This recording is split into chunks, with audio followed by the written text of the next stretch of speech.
दोस्तों नमस्कार। दोस्तों मैं दीपक कुमार श्रीवास्तव स्वागत करता हूँ अपने चैनल पे।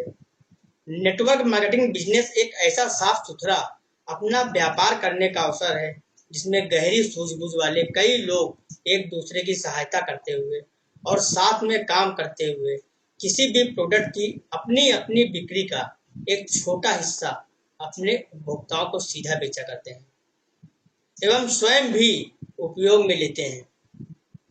एक उदाहरण मान लेते हैं कि XYZ एक नेटवर्क मार्केटिंग कंपनी है। राहुल पाटीदार इस कंपनी को ज्वाइन करता है और अपनी डाउनलाइन में 4 लोगों को भी बिजनेस ज्वाइन करवाता है।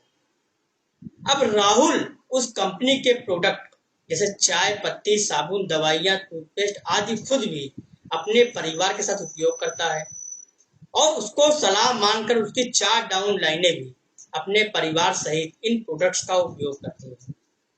तो इन पांचों लोगों को कंपनी की तरफ से एक लाभांश मिलेगा। नेटवर्क मार्केटिंग एक ऐसा व्यापारिक अवसर है जिसको हर रोज के काम, नौकरी या बिजनेस करते हुए भी कम राशि का निवेश करके अपने अतिरिक्त समय में किया जा सकता है। इसे स्त्री, पुरुष, शहरी, ग्रामीण सभी लोग कर सकते हैं।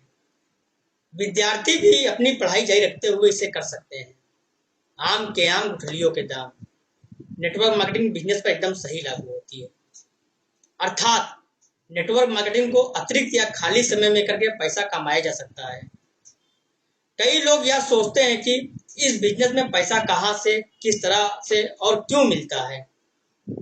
आम व्यापार में किसी भी वस्तु को उसके निर्माता से ग्राहक तक पहुंचने में कई स्तर पार करने पड़ते हैं, जैसे स्टॉकिस्ट, डिस्ट्रीब्यूटर्स, रिटेलर्स आदि। यह सब अपना अपना मुनाफा प्राप्त कर वस्तु ग्राहक तक पहुंचाते हैं।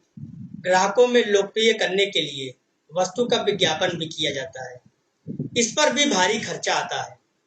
इस तरह मिडिल क्लास व विज्ञापन के खर्च के कारण 3 से 4 रुपए की कोई वस्तु ग्राहक तक पहुंचने पर लगभग 8 से 10 रुपए की हो जाती है।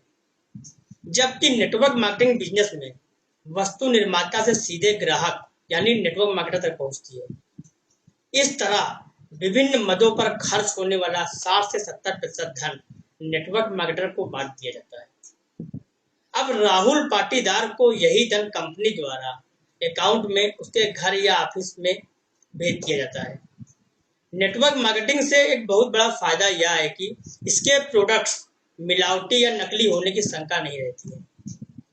जबकि आजकल मिलावटी नकली प्रोडक्ट्स मार्केटों में भरे पड़े हुए हैं और आए दिन हम समाचार पत्रों में पढ़ते रहते हैं कि नकली व मिलावटी खाद्य पदार्थ, दवाइयाँ, कपड़े, कॉस्मेटिक आदि पकड़े गए।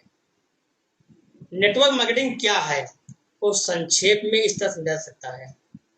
किसी भी व्यक्ति का या स्वयं का बिजनेस होता है, अर्थात वह अपना बॉस खुद होता है।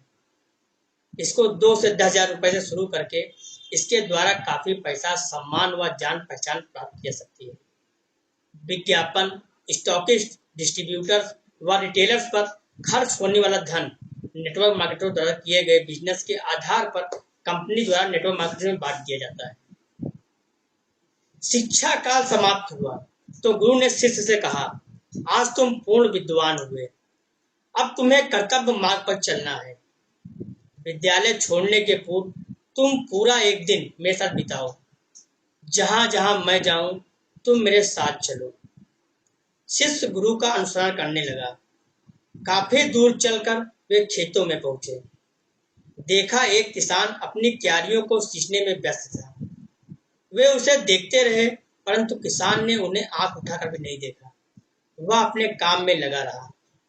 दोपहर ढले वह शहर में घुसे। वहां पर उन्होंने देखा कि एक लोहार लोहा पीट रहा है। पसीने से उसकी देह दरपतर हो गई है। गुरु शिष्य उसे देखते रहे पर लोहार को उन्हें देखने का अवकाश कहा। वे आगे बढ़ गए। रात को वे एक सराय में पहुंचे। वहां इन्होंने 3 पथिकों को बैठे देखा। वे पूरी तरह थके हुए दिखाई देते थे। उन्हें देखकर गुरु ने शिष्य से कहना प्रारंभ किया, तुमने देखा कुछ पाने के लिए अपने में से कितना देना होता है। किसान तन मन लुटाता है तब कहीं खेत फलता है। लोहार शरीर सुखा देता है तब धातु सिद्ध होती है, और यात्री अपने को निःशेष कर देता है, तब मंजिल आती है।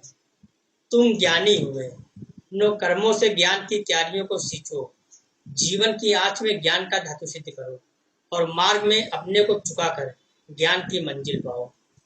ज्ञान किसी का सगा नहीं है, जो उसे कमाता है वह उसी के पास आता है। यही मेरी शिक्षा थी और यही मेरी दीक्षा है।